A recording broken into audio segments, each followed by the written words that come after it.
Hello everyone, this is Rivela Tahil, your teacher in FSM 211, which is the basic baking.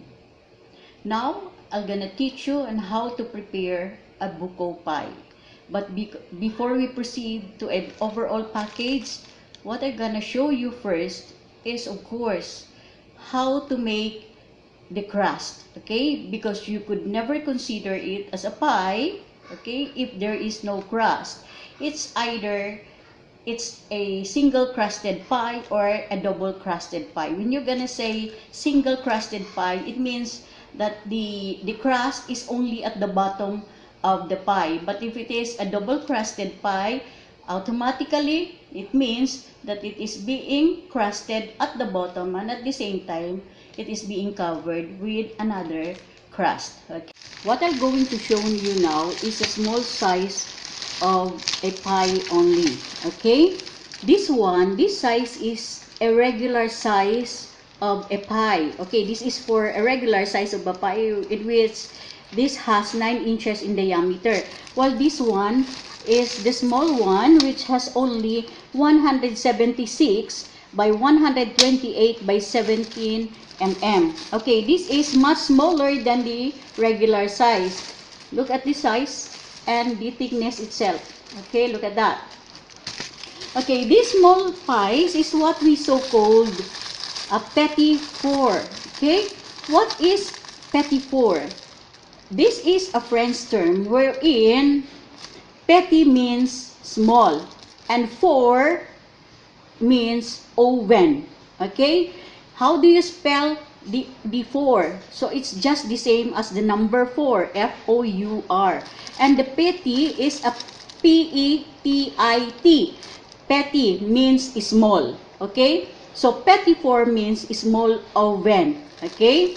This is a French word in which after the oven has been turned off, then when the fire was dying out and there was still plenty of heat on it, retained on it, in the oven walls, this was called petit four. Okay? This lower temperature was perfect for baking individual pastries and bite size of cookies. I was using why? Because this has been practiced traditionally, and until now it is also being practiced just for the purpose of minimizing the ingredients. Okay, if it is for performance purposes only. Okay, so when the temperature of the oven has been lowered, this was perfect for baking individual pastries and bite-sized cookies. Small cakes and pastries is a little more expensive than regular cake because petit four are small, being perfect. Okay, little cakes and pastries, for the reason that every step of the process requires careful execution. Okay, the details, it's so delicate. How do you call this? In Tagalog, it is mabusisi. Okay?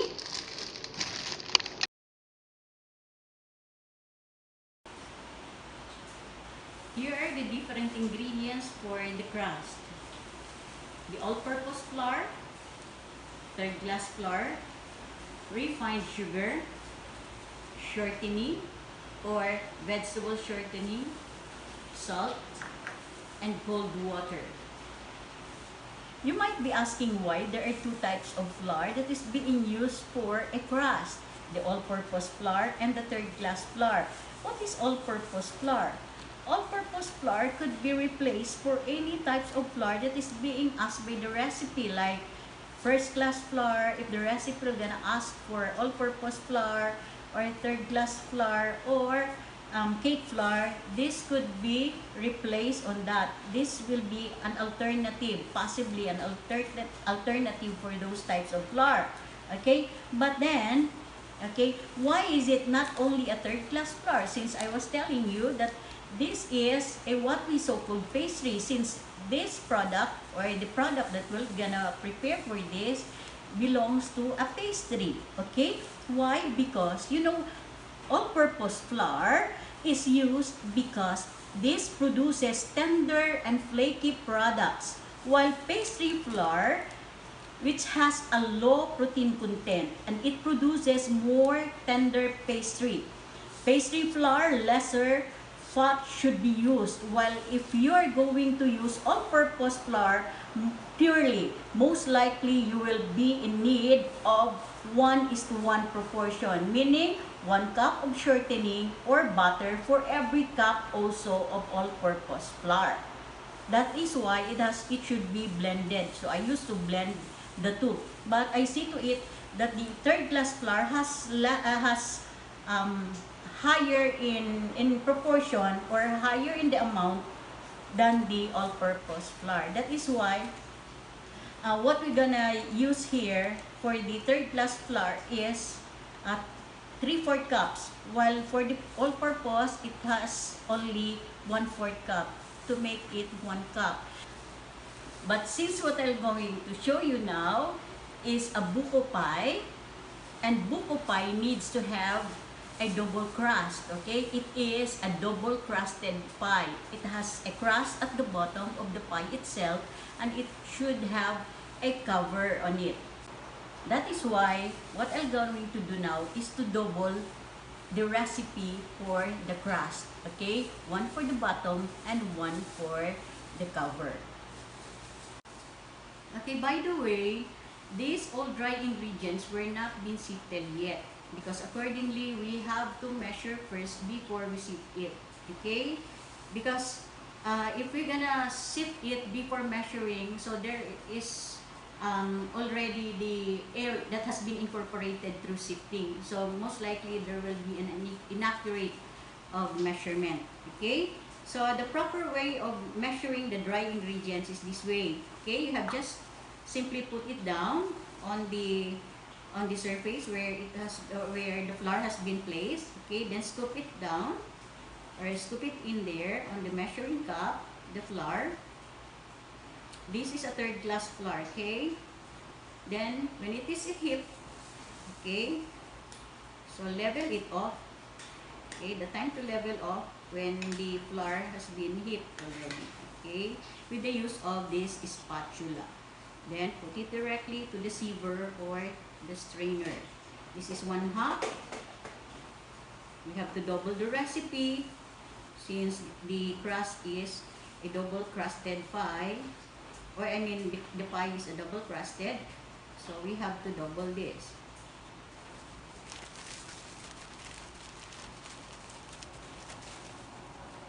Okay, put it down there, then scoop it in. When it is heaped, then level it off, okay, put it there. So how much do we need for the third class flour since it is double in recipe? So 1 and 1/2, since there is already 1 cup on that, so we still be in need of 1/2, another 1/2, okay? This is how the proper way of measuring that is being taught by the book, okay? Okay, that's it. Then for the single recipe, we'll be needing for only 1/4 cup of the all-purpose flour. But since it's double recipe, so we're gonna make it 2, okay, times 2. We can use 1/4 cup or automatically 1/2 cup right away, okay?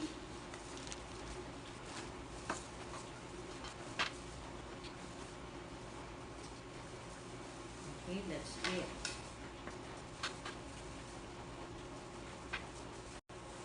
Okay, so that's it. There are 2 cups of flour already.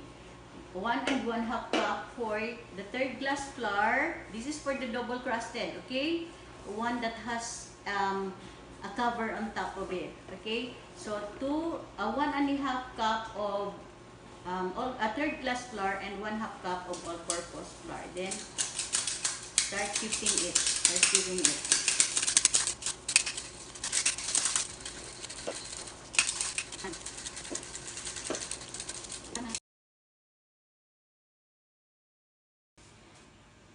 what I used to do with my pastry crust is that I used to dissolve first my sugar and my salt with the cold water. Okay? So for the single recipe, we'll be needing 1/8 cup. Okay? Since we will going to double the recipe, so most likely it will be 1/4 cup. Okay? So I'm gonna measure 1/4 cup. Somewhere here. Okay? This line here. So I have to pour it into the this is the standard liquid measuring cup. Okay, so I have to pour it there, then bend down, and I should have read it in accordance with my eye level. Okay, so that's it. That's 1/4 already. Okay, with the sugar of 3 tablespoons. So since it's double, so we have to measure 6 tablespoons. Okay, this is 1, 2, 3,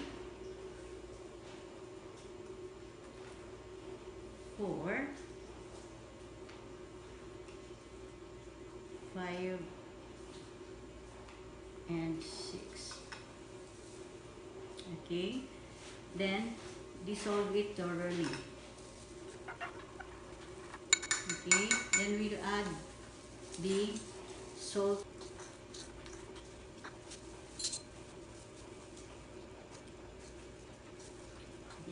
Since we'll be needing only 1/8 teaspoon, so since it's double, 1/4.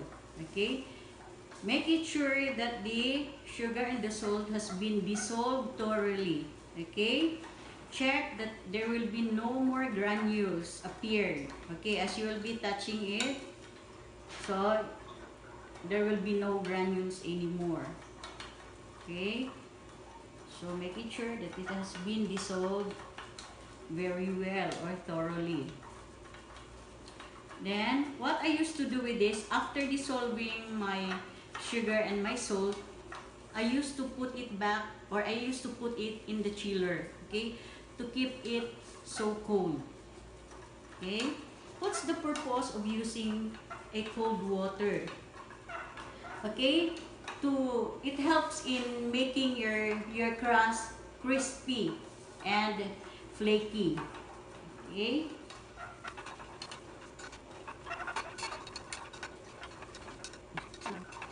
closer.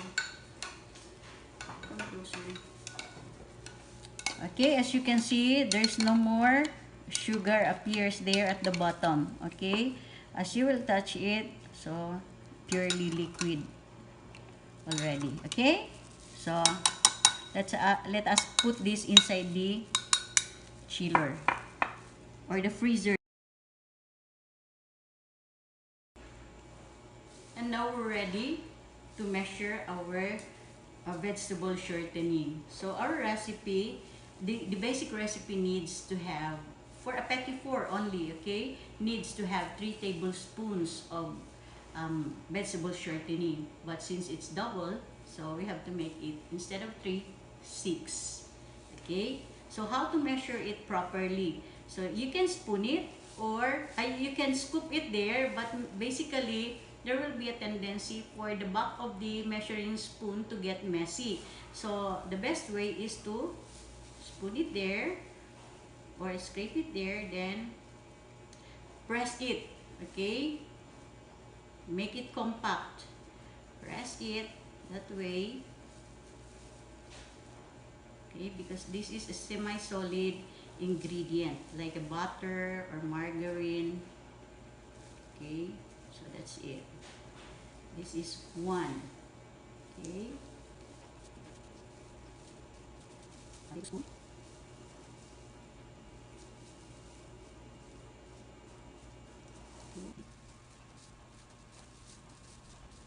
then okay, 6. Okay, that's it.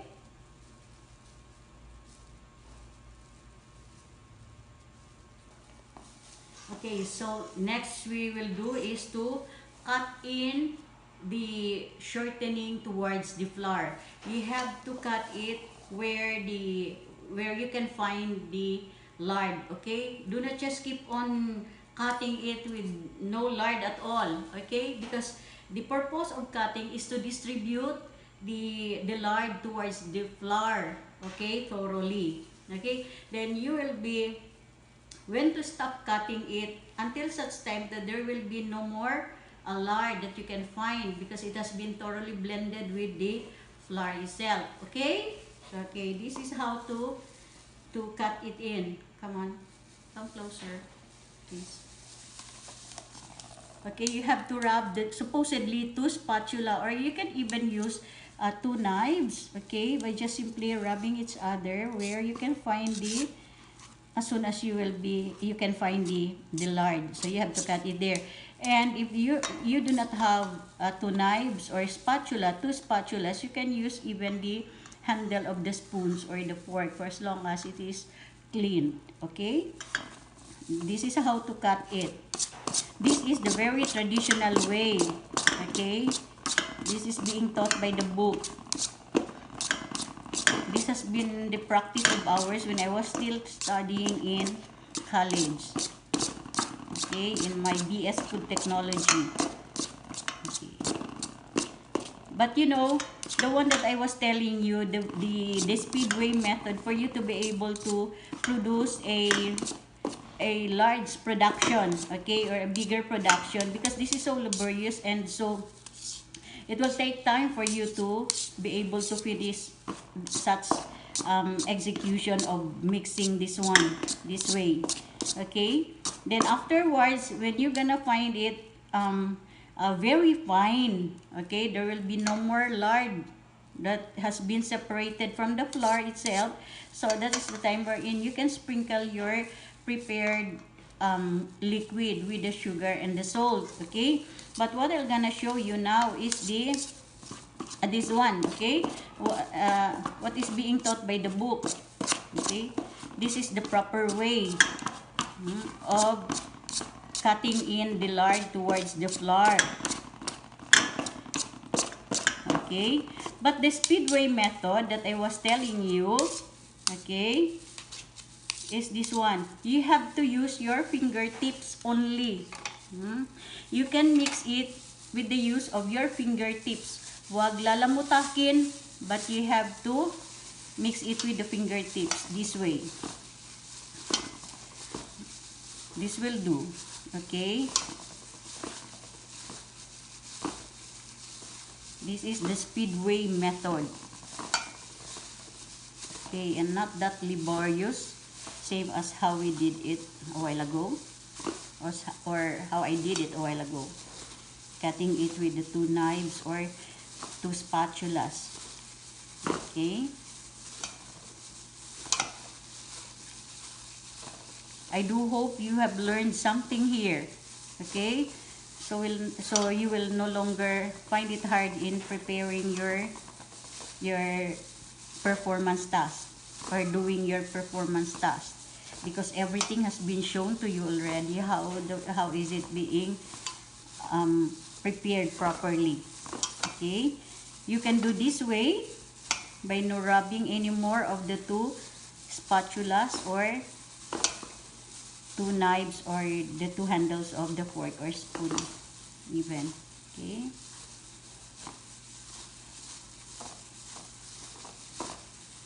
I did not mash it, okay, and I'm not mashing it with my two hands, but mix it with the use of my fingertips only. Okay, see to it that at the bottom of it, okay, it has been well distributed also. Okay, the lard towards the flour. Okay. So if you can see it, okay, there is no more lard. Okay, so lard has been thoroughly mixed towards the flour. Okay, or with the flour. That's it. Stop. Okay, so here it goes. If you could never find anymore a lard, okay, since it has been, because it has been distributed well towards the flour, so this is now the height and the right time for us to mix it with, or sprinkle it with our prepared cold water wherein the sugar and the salt has been dissolved into it.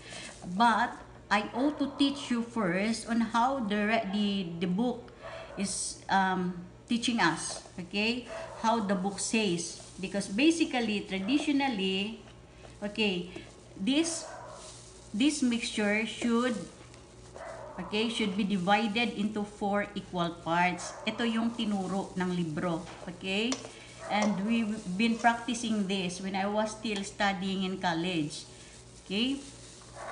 Then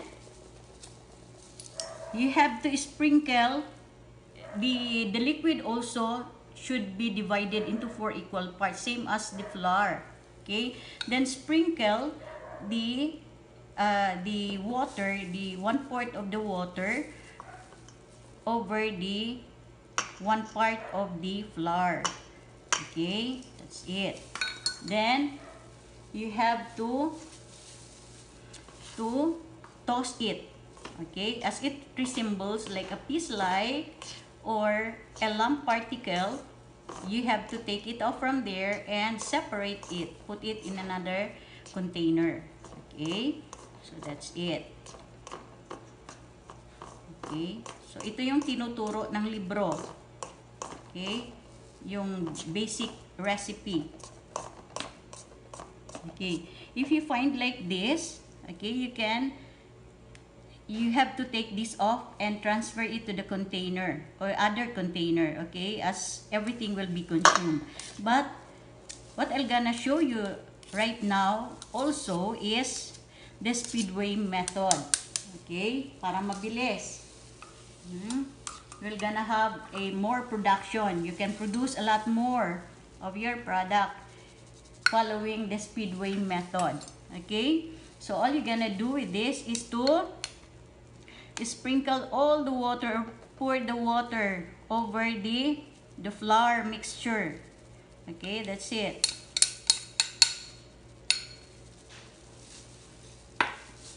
Then with the use of your fingertips, okay, mix it again, okay, until everything will become, okay,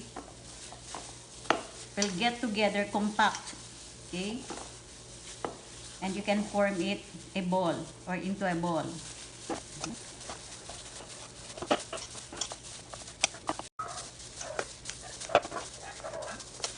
Okay, so you mix it thoroughly until all the ingredients will stick together, okay, so like that.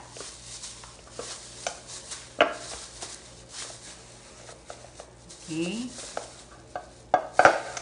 when the mixture sticks together, as you can see, okay, so take it from the bowl and put it on top of your working table. See to it that your working table or your working surface is very clean, okay, for your for where to roll your crust, okay. This crust could be called as a dough, but definitely this is not the same with the dough for a bread, okay, because this has no leavening agent. What is leavening agent? Yung mga pampatubo. There is no pampatubo on it. That is why you are not supposed to knead it and fold it like the way how the dough for a bread is used to be done. Okay, some used to rub the flat surface or the working table with a flour. They used to sprinkle it or powder it with a flour, but which I do not do it with me, okay? Why? Because there will be a tendency for it to get hard for the pastry, okay? What I used to do is to rub my working table with the lard or butter or anything, margarine will do, okay? So as simple as this way, okay, for the dough not to get stick. Okay, so never to stretch it, never to knead it, because there is no leavening agent. All you need to do is to bang it this way. Okay, you can roll it, bang, roll, bang, roll, bang, roll, bang. So that's it. That's what I have told you. You're not supposed to make it to stretch it or break it or knead it, because it has no leavening agent. Walang pampatubo. Okay? You cannot compare this, or you cannot do the same as how the bread is being knead. Okay? Or kneaded. Okay, so that's it. When to stop banging and rolling this? Okay, as soon as you'll be noticing that it is already so smooth like this, you could never find any marbletic or white marbletic texture. So, meaning it's done already. So, since this is too small, you may rest this for 5 minutes only. 5 to 10 minutes, but 5 minutes will do. Okay? Then, apportion this into two, but nevertheless, for the bottom crust, you have to make it bigger than the cover. Okay? Okay, you rest it for 5 minutes. Okay, so 5 minutes is over. Okay, so as what I have said, you have to divide or apportion this into two. But make it sure that for the bottom, it needs to be bigger than the cover. Okay? So, I inverted my knife. So, the blunt edge is the one that I have, that I'm using now for cutting. Okay? That's it. Okay? You can use the extra here for a, how do you call this, for the cover later. Okay, then you set aside the other half. Okay, and now we are ready to flatten our dough using the rolling pin. This is the rolling pin. Okay, but you have to rub it with a few amount of lard. Okay, for the dough not to get stick into the rolling pin. Okay, in flattening it, you have to start always at the center, never to start at the edge or the sides of it. Okay, so that's it. This is how to flatten the dough. Look at that. Because if you're gonna start from the edge, it will come along with the, or stick into the dough or the rolling pin. Okay. Okay, and you have to measure your pie plate. Okay, you should have give an allowance of 1 inch. Okay, but this is too much in here, so you have to press it back and roll it back just lightly, so that the bulk will go at the center.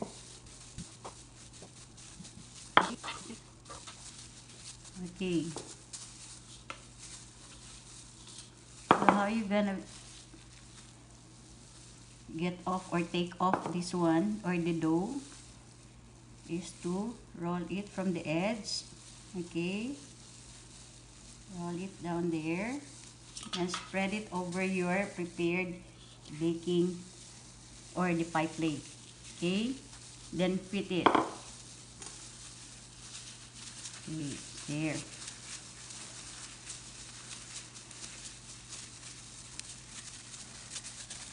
Okay, making sure that the crust has been fitted well. Okay, most especially at the sides of it, the corners, all over the pie or the pie plate. Okay, that's it. Then cut the extra or the excess crust.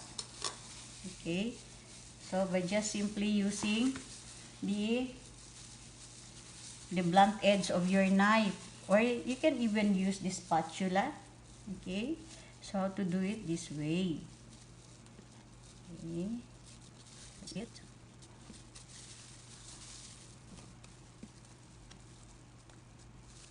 Okay, that's it. Then you can still use this if you want to have a design on top or the cover, a matte weaving. You can still use this one. Okay. Since the filling is not liquid, it is a cream or a semi-solid, so you can prick this one here so that the excess air that has been accumulated at the bottom of the crust will will release, or will be released.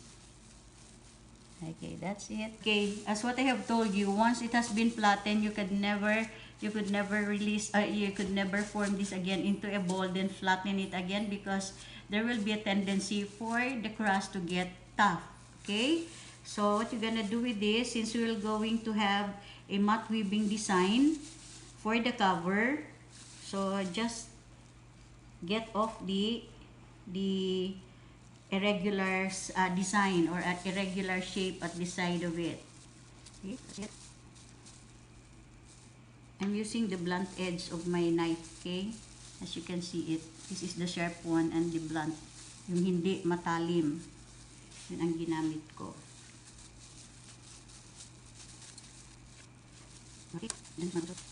Okay. Why I'm preparing this ahead? Why not later on? Because you need to cover your filling. Upon putting your filling here on the crust, while it's still hot, that is the right time that you have to cover it with its cover itself. Okay? Why? Because the moment the filling will get cool, then that's the time only that you will cover it. As soon as it will be done in baking, the moment you're gonna slice it, the cover and the filling, okay, and the body of the crust or the pie will separate. Okay, so not nice to see. Okay, and it's quite unsuccessful. Okay, so flatten this again para ready na.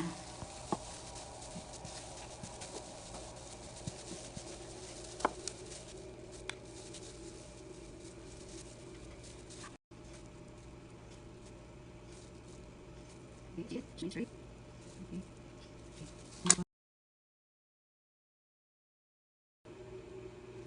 And now we're ready to prepare for a buko pie filling. Here are the ingredients. Buko meat, young coconut meat. Okay, 2 cups. 3/4 cups of white sugar. 1/2 cup of cornstarch. 1/2 cup of buko juice. And 1/2 cup of milk. Okay, evaporated milk. Okay, this is how to measure it. There's the 1 cup here and cup here. Okay, so you have to measure 1/2 cup. Find the mark there for the 1/2 cup.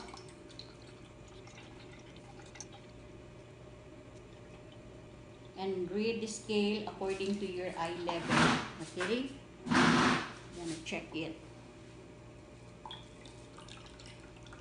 Okay, that's it. It's already accurate. 1/2 cup. Okay, how to prepare the ingredients? Okay, for the pie filling. You have to mix everything. Okay, of course, add the sugar first. Then the cornstarch. And the buko water. Okay. The milk.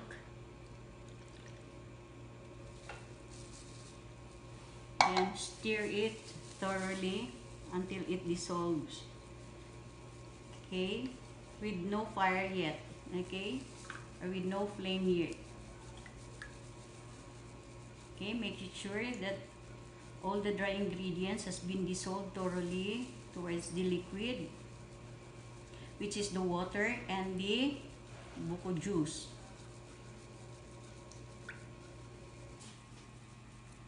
Okay, this is it. All the dry ingredients has been thoroughly dissolved to the liquid ingredients. Okay, then next to add in is the buko milk. Okay, before putting up our fire, okay, or our flame. Before we turn on our gasol, our flame, so you have to mix this thoroughly first. Okay, that's it. Okay, okay. As you can see, the flame has been turned on already. Okay, you have to cook and stirring continuously until thickens. Okay, as you have noticed, or you will be noticing that the mixture has been thickened. Okay, so that's the time wherein you can pour it into the prepared pie plate. Okay, but if you wish to add some flavor in it, okay, here is the vanilla. You can add just a teaspoon. Okay, or 1/2 teaspoon.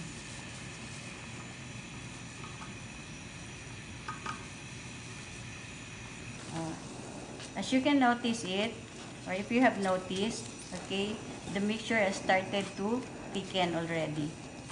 Okay, it's there. It's almost to be done.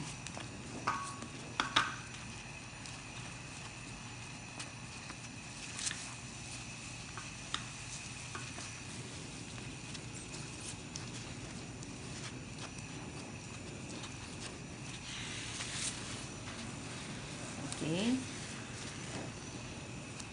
If the consistency is like this, a dropping, if you have noticed that the consistency is like this already, as you can drop it. Okay, not anymore a pouring consistency. Okay, so turn off the flame and ready to place it on the prepared pie plate.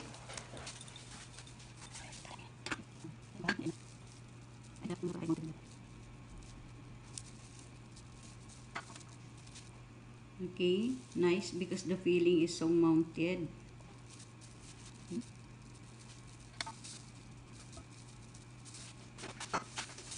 Then while it's still hot, okay, it's nice to start putting in your cover. Okay?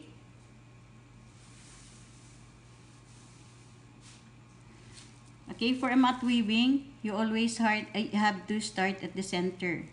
That way. Then here.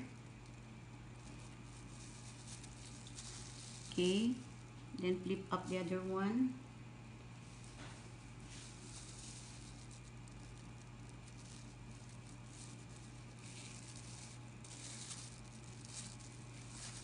Then the other side again.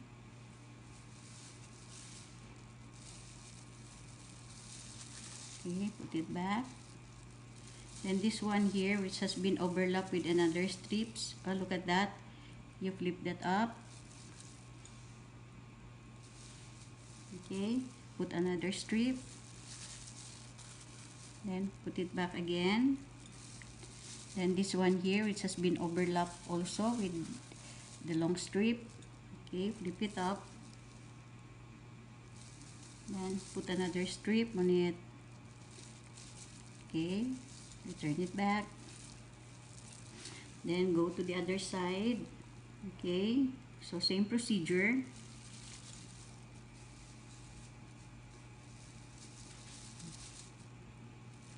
Okay, that's it.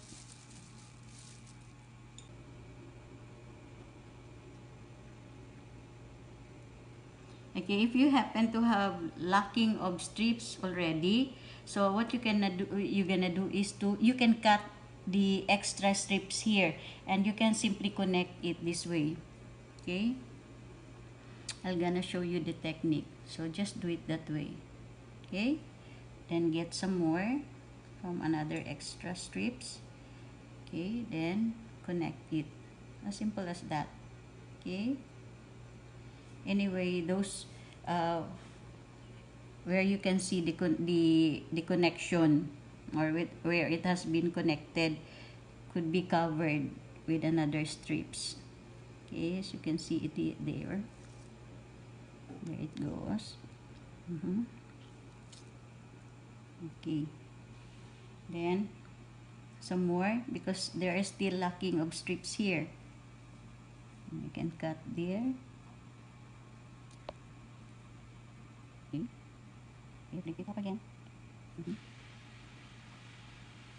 Then put it back there.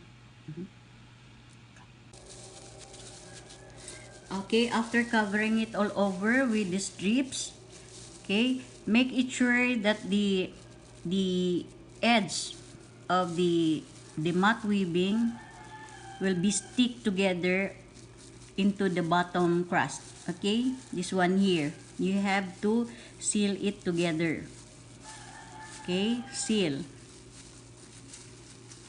Make it sure that it touch with the bottom crust. Okay, as you can see there, I was trying to seal it together into the bottom crust. Okay. Okay, but one important thing is, before you start preparing for your filling, okay, make it sure that the oven has been preheated already. You have started preheating it. Okay?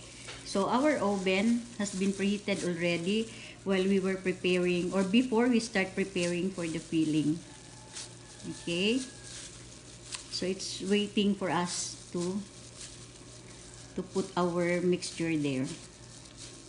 Okay. So since all the edges were sealed already. Okay. The next step is to cut the excess again. Okay.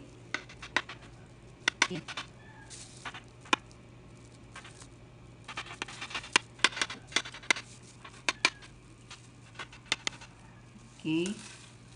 Then another sealing on this, you can make a design at the edge of your pie. So for you to be able to put some design at the edge of your, or the sides of your pie, you can use the fork. Okay?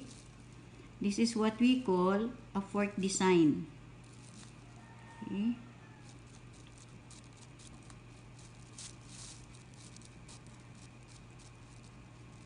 Okay. So aside from making some design on it, or a design on it, at the same time, you are there to seal also your, okay, your crust or your pie. So it's done already. Then press it a little. Okay, for the filling to get stick into the cover. Okay, then start preparing now for your egg wash. This is one piece of egg yolk with 2 tablespoons or 1 tablespoon of evaporated milk. So estimate lang yan, ha. Okay, that's it. Then mix it.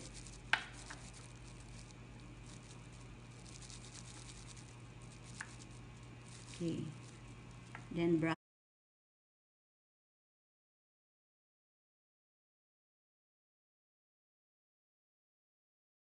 on top. What's the purpose of doing this one? Okay, okay, for your finished product to get brown and glossy.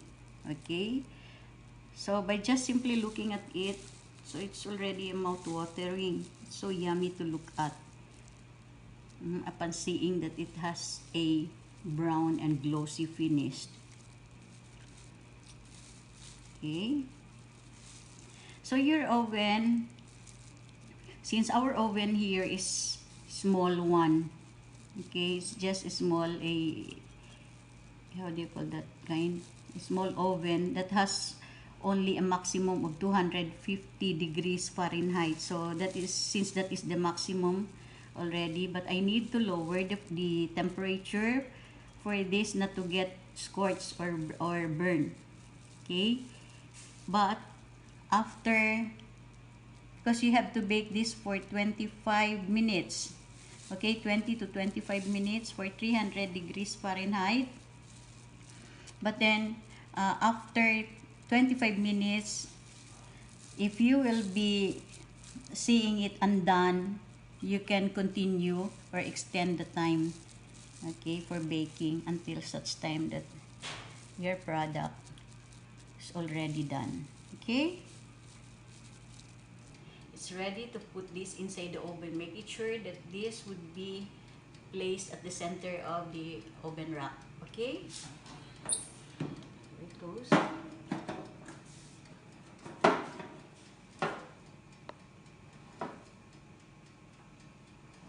Okay, it's there.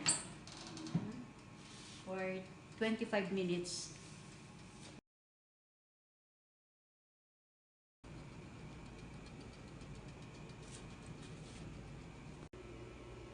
So we're back.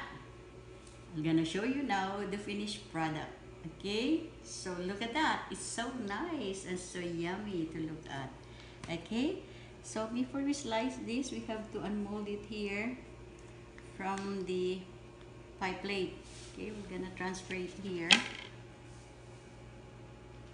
It's there. There it goes. So we're gonna slice it somewhere here, I think.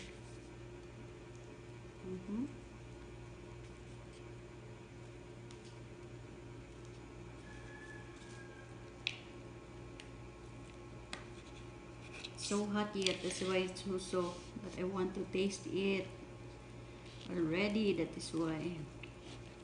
Because I'm craving for this.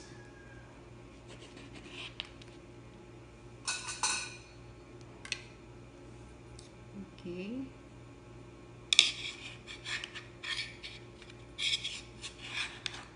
Oh. Wow. Look at that. It's so creamy.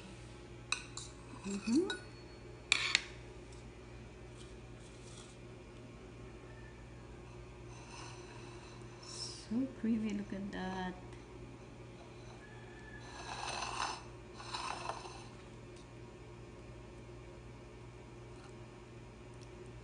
It's so hot yet, that is why it's so soft. But if you can still wait for this to get cool, then so much the better.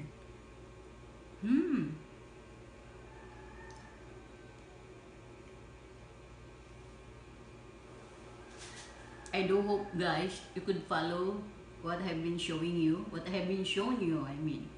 Okay, just follow it again step by step, same as how I did it in my previous demo. Okay, which is the pineapple pie with a meringue on top. It is being covered, it has been covered with a meringue. Okay, so once again, for a beginner like you, do not try to skip anything. Make it a point that you will gonna follow it step by step, never to skip anything else. Okay, same as with the procedures, I mean the ingredients and the proper measurement. Okay, then see you on my next video. Bye.